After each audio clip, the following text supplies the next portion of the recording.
What would you do if you weren't scared? We can ask ourselves that question, and it's worth taking a little bit of time to just pause and think. Because again, if you're going to move differently, if there weren't fear, that's really exactly what you need to be doing.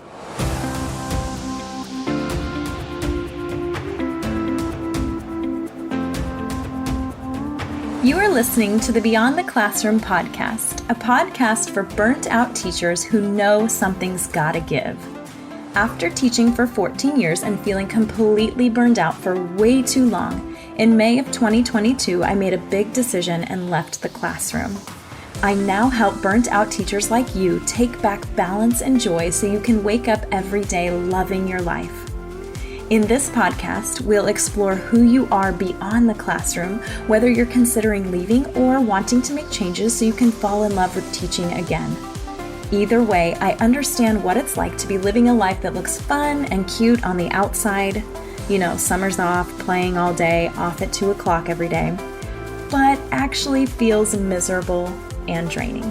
I'm your host and coach, Sandy Patterson, and I'm so excited to help you step into your fullest potential and believe in that potential to make an impact on the world, not just survive each day. Are you ready? Let's do this.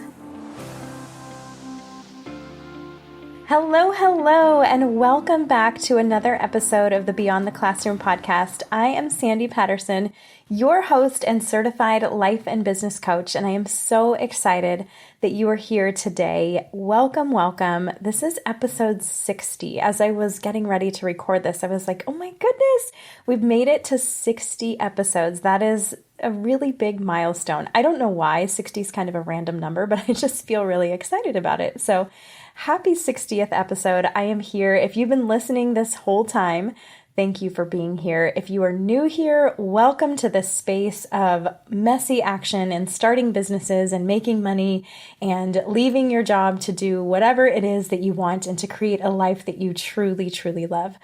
I mentioned this a little while back. I have been playing with this idea of doing things when I feel inspired. And I really felt inspired today to share this episode because I have a little story for you. It's about my kids. I talk about my kids a lot. I have 2 boys. They are 7 and almost 10. So that's another whole trippy thing that I'm like trying to wrap my head around too, that I've been a mom for 10 years. But anyways, I digress.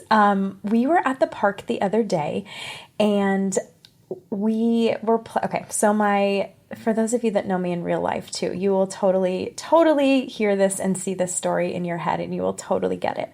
So my youngest is kind of more of the wild child. Like he doesn't really have any fear. He's much more like carefree and he's very goofy, very silly. Nothing really bothers him. Nothing really gets to him. He's just like my husband. And my oldest son is just like me. Like he's very much more a rule follower. He's very safe. He's very careful. Sometimes I'll call him like the third parent in our family because he's just very responsible. I don't know how else to put it. So the boys were on the swings and they were swinging back and forth and having fun. And of course, my youngest is like, hey, Mom, look what I can do. And he totally just like, he gets so high on the swing and then he he jumps off the swing, like he flies off of it into the air and then plops down on the ground. And he's like, how cool was that? I'm like, yeah, that's so cool. Whatever. It's cool. So I can see my older son he's like, okay, I want to do the same thing. And he's like, Mom, watch. So he's like really like low, like not swinging very high, just swinging pretty low and like, okay, watch. And then he kind of like hops off of it, but it's not really like a jump. I'm like, okay, cool. Like, but you can go higher, like you can jump higher. And he's just like, no, I'm scared. Like, I don't want to break my leg. I don't want to break my arm. I don't want to get hurt. And, the mom in me is like, okay, good. Like he's all my son because I would probably do the same thing. So I'm like, try it again. So he gets back on and he's, swinging. And I kind of just looked at him and I was like, hey, what would you do if you weren't scared? Like, how would you approach this if you weren't scared? if you weren't worried about breaking your arm or breaking your leg or getting hurt, or you just weren't scared at all, what would you do?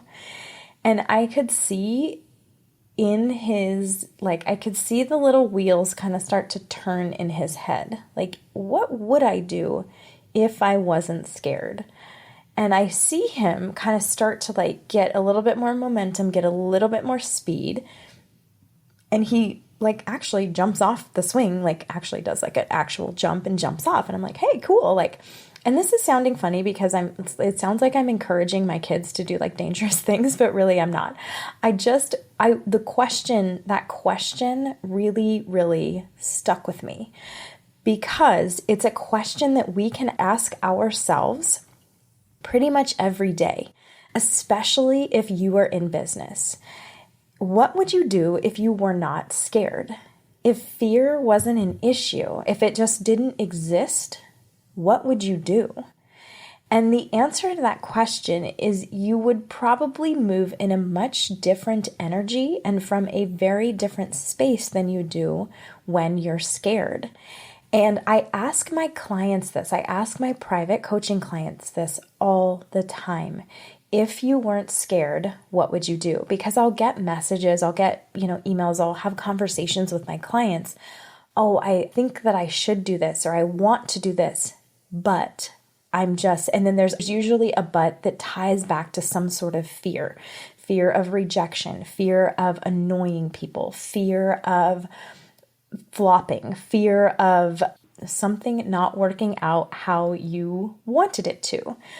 Lots of fear. So then we end up essentially holding ourselves back. Just like my son was pretty much holding himself back and doing this tiny little jump off the swing. I'm like, no, let me teach you how to actually jump off the swing. So this question, what would you do if you weren't scared? We can ask ourselves that question, and it's worth taking a little bit of time to just pause and think. Because again, if you're going to move differently, if there weren't fear, that's really exactly what you need to be doing. And it's a pretty easy, it's an easy, simple question because we can usually really picture what we would do if we weren't scared. If I wasn't scared of anything, and I'm not talking about scared like I'm scared of a spider, scared of a snake, you know that. I'm talking about these deeper fears that we just talked about. Fear of rejection, fear of something flopping, fear of whatever it is.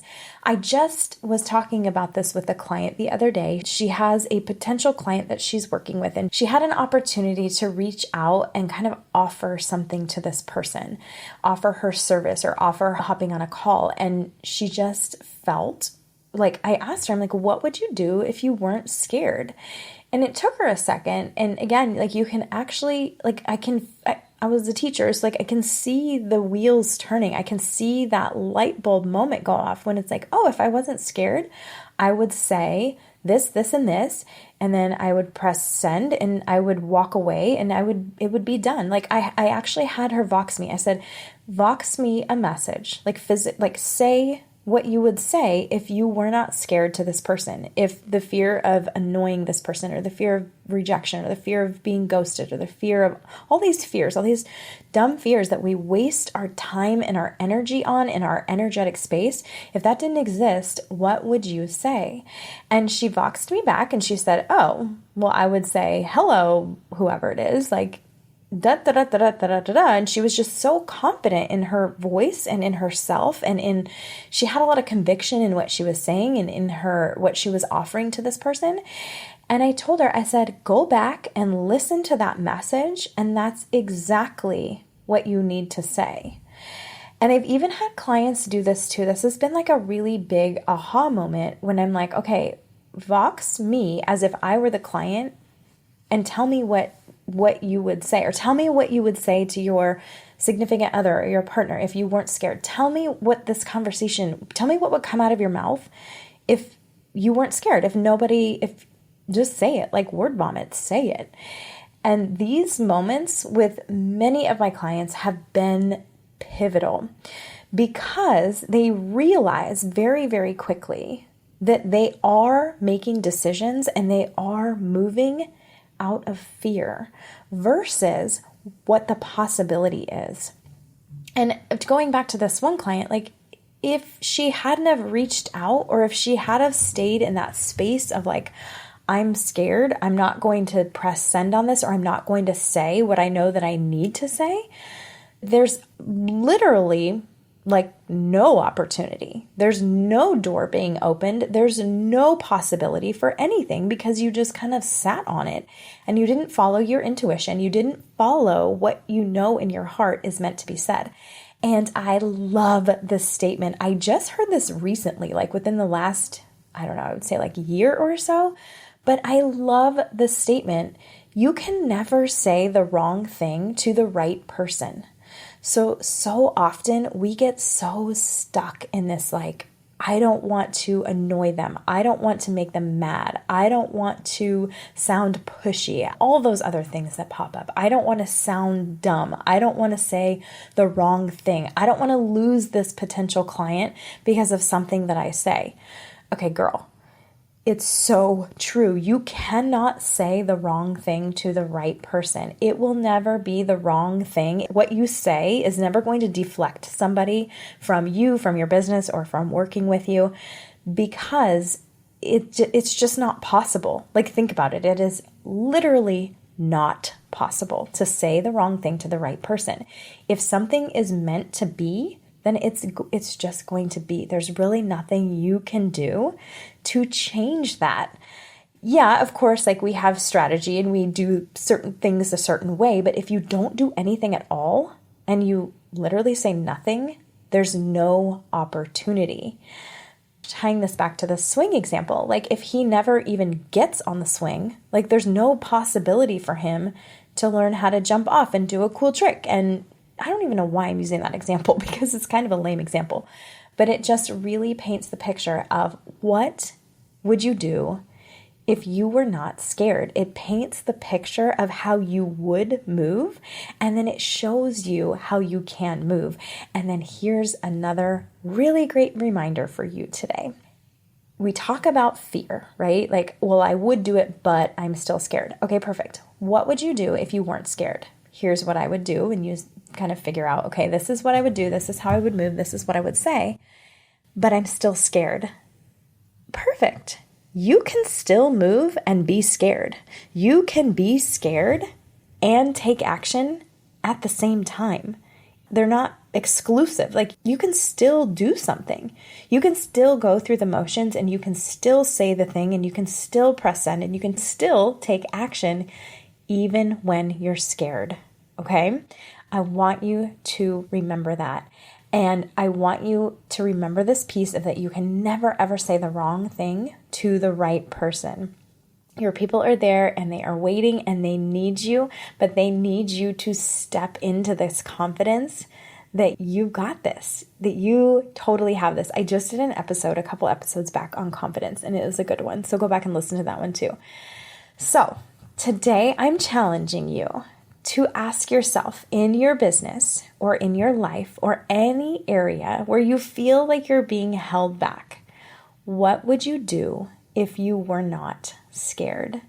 And be really honest with yourself when you answer that question. And it's just something to bring to mind, just something to think about. It's something to explore, because oftentimes, and I find this with most of my clients too, is that they're the ones holding themselves back. They want things to happen, but they're not taking the action and they're not moving because of the fear.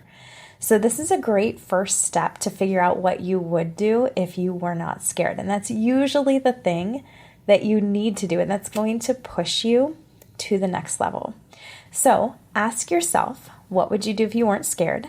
Once you've identified that, and it's a really great journal prompt too, for those of you guys that love to journal. I know there's lots of you that do. Once you've identified what you would do or how you would move differently, then make a commitment to yourself to take the action and do the thing, even if you're still scared. Just because you know how you would act if you weren't scared doesn't mean you're not going to be scared anymore. It's doing the thing over and over again that's eliciting the fear. It's doing it because after you do it so many times, it's not going to feel scary or uncomfortable or awkward anymore. But you just have to keep doing it. You have to make a commitment to yourself to move even when you're scared or even when you're feeling that fear. So challenging you this week to really gain some momentum, to swing as high as you can, and then to just fly off that swing like a kid would, and do it without fear. Do it without worrying that you're going to break a bone or you're going to scrape your knees or, I don't even know, you're going to get hurt. We're fine. Everything's going to be fine. And if you do get hurt, using the swing example, if you were to break a bone or you were to get hurt, it's just a lesson you learned, right? You take that with you into the future, learn that lesson, you pick yourself up, dust yourself off, and then do it again. You get back on. You get back on the swing, get back on, and keep going. Move with fear and ask yourself, what would I do if fear didn't exist? If that wasn't actually a thing here, what would I do? I can't wait to hear what you think, and I would love for you to share too. If there's something, if this brought an aha moment for you, because every single person that I've ever asked this question to, they're like, oh, you're right. I would love to hear what your aha moment is. If you are listening and you would love to screenshot this episode and share it on Instagram and then tag me, I would love to have a conversation with you about what you would do if you weren't scared. And then we can chat through that and this idea of moving even when you are scared. Okay, you guys, have a wonderful rest of your day or evening or shower or car ride, whatever you're doing right now. Have a beautiful rest of your day. Don't forget how amazing you are. Thank you for being here today. And again, if you enjoyed this episode, please consider leaving a quick review. It literally takes just a second. Just tap the stars, or if you want to write some kind words, that would be so amazing because it gets this podcast into the ears of more amazing women just like you. Okay, you guys, have a great rest of your day. I will see you back here, same time, same place next week. Okay, bye. Thanks so much for listening to this episode of Beyond the Classroom. If you know something has to change and you're ready to take the next step to make it happen, whether it's in or out of the classroom, let's talk it through together. Schedule a no-obligation chat with me and we can talk through where you're stuck, how to get you unstuck, and how to keep you moving forward. Schedule your free call today by clicking the link in the show notes. I can't wait to connect with you.